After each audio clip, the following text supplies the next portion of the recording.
Olá pessoal, vamos agora partir para a translocação no floema, como que os compostos são transportados pelo floema. Então primeiro, quando as plantas chegaram no ambiente terrestre, elas tiveram alguns desafios, como transportar e se sustentar, porque elas foram crescendo num ambiente menos denso.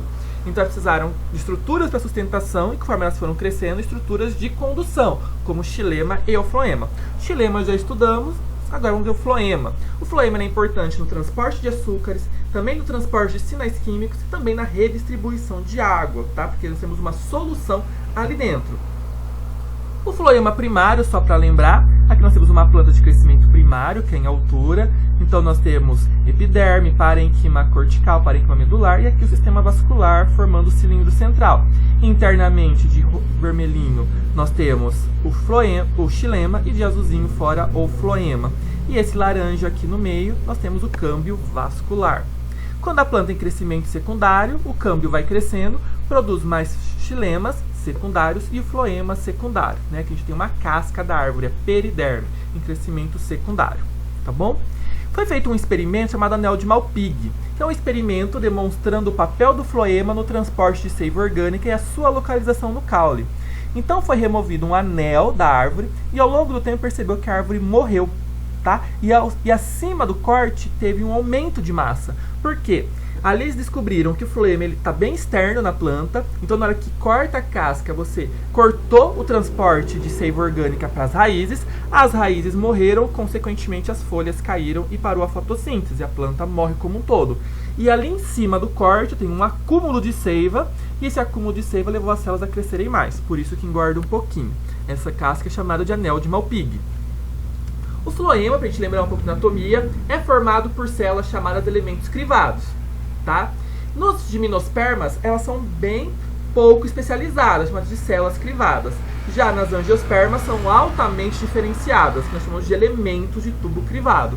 Se a gente observar essa figura aqui, ó, aqui temos várias células, tá? Aqui nós temos a placa crivada, que se olhar, nós temos vários crivinhos aqui, tá bom? Esses crivos têm poros menores de 1 micrômetro até 15 micrômetros. A placa, que é a divisão de uma célula com a outra, tem os poros maiores. Por ele vai passar o retículo endoplasmático liso e as células são ligadas longitudinalmente, formando esses tubos, né, um tubinho de condução crivado. A gente olhar aqui, ó, temos a placa crivada na parte superior e inferior e também vários crivos laterais de comunicação com outras células. Esse aqui é um elemento de tubo crivado, todo esse conjunto é o tubo crivado e todas as células que formam essa estrutura é o floema. Tá? Que pode ter células companheiras, células parenquimáticas, fibras, esclereídes e laticíferos. Aqui a gente consegue ver, ó, aqui uma célula parenquimática que está preenchendo, aqui a célula companheira que vai ter todo o metabolismo do floema e aqui o elemento crivado, ó, sieve element. Aqui a gente tem, ó, a placa crivada, olha os crivos. Aqui nessa outra figura nós vemos os crivos laterais de uma célula com a outra, tá? Os elementos crivados são células vivas e sofrem transformações ao longo da sua formação. Então, durante a diferenciação lá do procâmbio para floema, elas vão perdendo o núcleo, o tonoplasto, que é a membrana do vacúolo, perde também os microfilamentos, microtúbulos, complexo golgiense e ribossomos. Quando ela está madura, ela vai apresentar somente membrana plasmática, plastídeos, mitocôndrias modificadas, geralmente circulares, e retículo endoplasmático liso. Elas não apresentam lignina, né, por isso que elas são células vivas, diferente do xilema, mas elas têm um espessamento secundário da parede.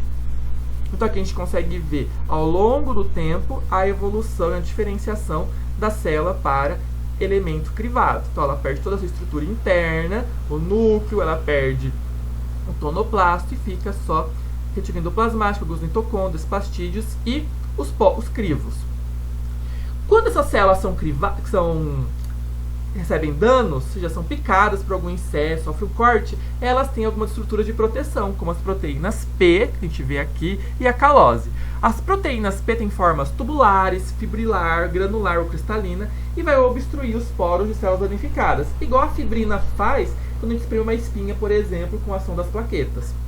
E a calose é um polímero de beta-1,3-glucano, ou seja, um carboidrato, que é sintetizado e depositado sobre o dano, né, entre a membrana e a parede celular. As células companheiras, né, que estão sempre junto com o elemento de tubo crivado, pode ter origem da mesma célula-mãe. E todo elemento de tubo crivado pode ter uma ou mais células companheiras. Olhando nessa primeira imagem, a gente vê aqui célula do tubo crivado, aqui a placa crivada e aqui a célula companheira. Há inúmeros plasmodesmos ligando uma com a outra. O citoplasma delas é mais denso e com muitas mitocôndrias. E suas funções são transporte de solutos também. Ela vai pegar o carboidrato e mandar para o elemento crivado.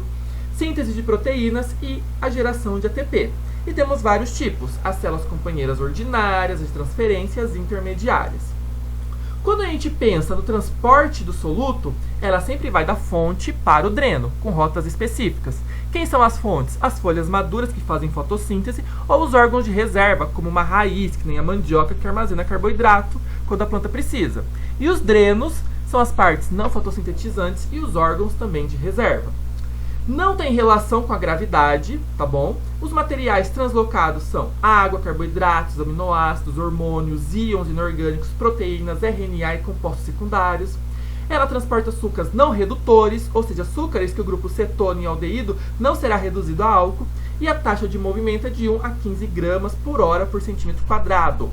Aqui temos alguns exemplos de açúcares redutores, né, que nem a glicose, a manose, a frutose, onde o grupamento aldeídico ou cetona vai se converter em álcool, então esses não são transportados no floema, vão ser transportados o quem? Sacarose, rafinose, estaquiose e verbascose. Aqui a gente consegue ver a fórmula química desses açúcares não redutores. Aqui, observando a composição química do líquido floemático de rícinos comunes, a mamona, nós temos que a maior concentração é de açúcares. Tá? Muito açúcar. Depois vem aminoácidos, ácidos orgânicos, proteínas e alguns íons, fosfato, cloro, potássio e magnésio. Tudo bem? Mas é muito complexo, porque quando você fura ou corta um floema para tirar o líquido, tem proteína P, tem a calose, que são sintetizados, e com isso a composição química não é 100% confiável. Para isso, geralmente em pesquisas, se usa os afídeos, né, o estilete, o aparelho bucal deles, porque ele fura e vai diretamente no floema sem causar danos à planta. Então, ela, pode passar pelo tubo digestório dele, o que também vai alterar a composição química. Então, geralmente, se corta o estilete e tira o líquido dali. E como que ocorre o transporte do líquido pelo floema? Tem um modelo de fluxo por pressão, que foi proposto por Ernest Munk em 1930, onde o gradiente de pressão gerado osmoticamente entre fonte e o dreno vai dominar isso. E é o movimento passivo. Como que ocorre? Olha esse sistema. Aqui nós temos a fonte e aqui o dreno. Então, dentro desse primeiro saquinho, está colocando muito açúcar ativamente. Então, aqui nós temos 1 molar de sacarose. Consequentemente, aumenta a pressão osmótica, a água vai entrar. Conforme a água vai entrando e vai bombeando mais açúcar ali dentro, a água vai entrando, criando um fluxo que vai levar até um local dreno, que pode ser para cima ou para baixo. Por isso que não tem relação com a gravidade, tá certo? Olhando aqui na célula, nós temos aqui a folha, célula foliar, que é a célula fonte. Ela produz a sacarose e manda a sacarose para a célula companheira. A célula companheira faz tudo ativamente, gasta energia, por isso que ela tem muita mitocôndria. Essa célula companheira vai pegar o carboidrato e jogar dentro do tubo crivado, do elemento de tubo crivado. Consequentemente, aumenta a composição do soluto, aumenta a pressão osmótica. Então, isso traz água aqui do xilema. Lembra aqui potencial de água? Potencial de água aqui, ó, menos 1,1, é muito baixo em relação ao xilema. Então, a água vai do maior para o menor, diluindo esse fluido. Conforme aumentou a concentração de água, essa água que está entrando vai empurrar esse fluido para cima ou para baixo. Nosso exemplo aqui está empurrando para baixo. Chega em algum momento, nós temos as células dreno, que nem um fruto, uma raiz, que vai remover o carboidrato da célula companheira, que está removendo o carboidrato do elemento de tubo crivado. Como a célula companheira está removendo açúcar do tubo crivado, diminui a pressão osmótica. Consequentemente, a água volta para o xilema. Tá? Por isso que lá no começo falei que o floema também transporta água. Detalhe, não é difusão, tá bom? Não ocorre difusão no floema. O transporte no floema tem uma velocidade aí de 1 metro por hora. Se fosse difusão, para o líquido que está ali percorrer 1 metro demoraria 32 anos, seria muito lento, uma lesminha. E o fluxo também não é muito rápido, porque as placas crivadas mantêm esse fluxo. Ela é uma barreira para evitar o equilíbrio entre a fonte e o dreno, porque tem que passar pelo poro. Então isso diminui, é uma barreira que diminui a velocidade. O carregamento do floema, ou seja, a inserção de carboidrato no floema pode ocorrer por meio apoplasto ou simplasto. Ou seja, aqui nós temos de verdinho as células da folha, tá bom? Aqui nós vamos ter a célula de floema, que está preenchendo, a célula de parênquima, que preenche o floema. Aqui embaixo, onde está a seta, tá vendo que o açúcar vermelho ele passou pelos poros? Então, e chegou aqui no elemento de tubo crivado, que é o último. Célula companheira, elemento de tubo. Então, aqui o movimento foi um carregamento simplástico. Já aqui, do parênquima, para entrar na célula companheira, foi como? Através da parede celular. Então, transporte ativo. Nós temos aqui um transporte apoplasto, tá bom? Então, aqui a gente tem, para o carboidrato entrar, é o transporte ativo. E ocorre simporte, ou seja, para a sacarose entrar, tem que entrar prótons também. Então, a célula companheira bombeia prótons para fora, aumentando sua concentração aqui. Então, ele vai entrar com tudo por difusão. Quando ele entra, ele gera o fluxo que leva a sacarose para dentro. Então, aqui a célula companheira gasta muita energia, por isso que ela tem bastante mitocôndrias. O descarregamento também pode ser via simplasto, tá? Passar por... Quando o açúcar sai do floema, passa pela célula companheira e vai para o dreno, pode ser por plasmodesmos ou por parede celular. E aqui tem alguns tipos, tipo 1, tipo 2, tipo 3 e 2B. Então, importação de açúcar pelas células dreno, tem o descarregamento simplasto ou apoplasto. Esse transporte é a curtas distâncias e esse carboidrato que entrou ele pode ser armazenado ou metabolizado. E aí nós vamos ter a alocação e a partição. A alocação é a regulação da distribuição de carboidrato fixado em várias rotas metabólicas. E depende da taxa fotossintética. Ou seja, quanto maior a taxa fotossintética, mais carboidrato eu tenho para alocar. E a partição é a distribuição diferencial desses produtos pela planta. E tem várias redes de vasos conectados. E isso depende. Por exemplo, quando a planta está se reproduzindo, que ela produz a flor, ela vai ter uma maior concentração de carboidrato. Então, o fluxo vai ser maior para a flor, para o fruto. Esse carbono que está alocado, tá, ele pode ter 3 destinos. O armazenamento, como amido, metabolizado, formando ATP ou esqueleto de carbono para novas células, novas organelas, ou ele pode ser transportado também. E essa partição depende da competição. Então, por exemplo, quando a planta está de boa, a raiz é quem puxa mais carboidrato.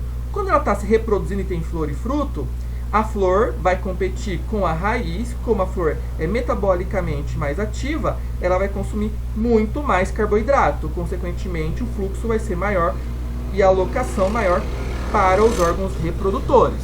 Tudo bem? Essa competição determina o crescimento, que é o equilíbrio entre a produção fotossintética e a absorção de água e minerais. Tem aquele balanço. Temos maior taxa de fotossíntese das folhas em sentido ao dreno, tá bom? E maior a taxa de translocação a partir da fonte. Diversos sinais químicos e físicos estão envolvidos nessa partição, tá? Então tem hormônios também envolvidos, que a gente vai estudar mais pra frente. E na competição pelos fotossintatos, a intensidade do dreno depende do tamanho e da atividade desse dreno.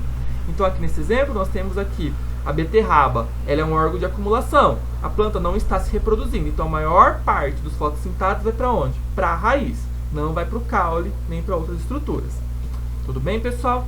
É bem tranquilo esse conteúdo, sem segredo, bem biofísica. Dê like no vídeo, não esquece de estudar, tirar suas dúvidas. Bons estudos e até a próxima aula. Tchau, tchau.